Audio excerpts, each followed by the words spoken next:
hirit, ang saya-saya sa unang hirit, unang hirit. Alright, good morning, Sue. Good morning po sa inyong lahat. Alam natin na marami pa ring nalulungkot dahil nangyari sa kay Pacman, pero sabi nga sa Bible, all things work together for good for those who love God and are called according to His purpose. Naman, go Kuya Lar and go Manny forever. Kami ay nasa likaran mo.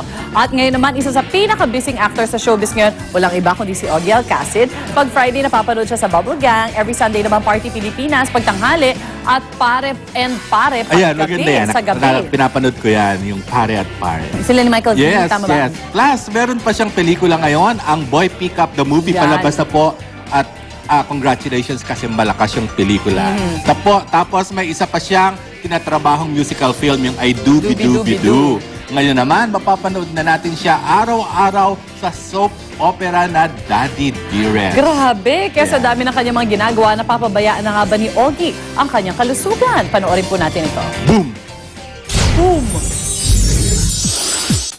Nagbabalik sa afternoon prime ng GMA si Ogie Alcacid sa pinakabago nitong soap, ang Daddy Dearest.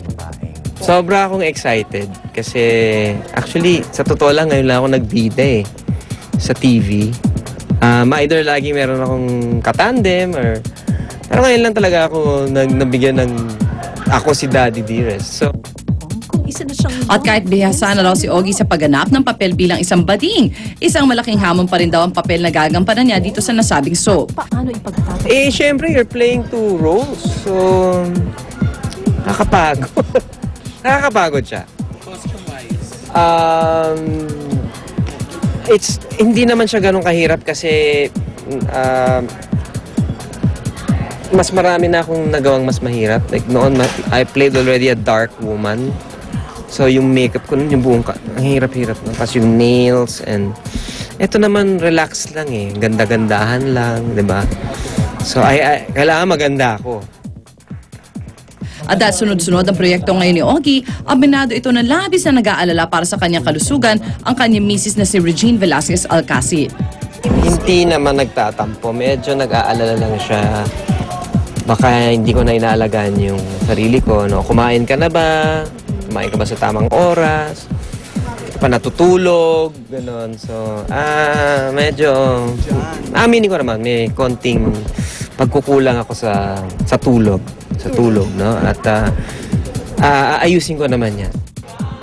Kaya naman mga kapuso, abangan ng Daddy Dearest mamaya na bago mag-24 oras.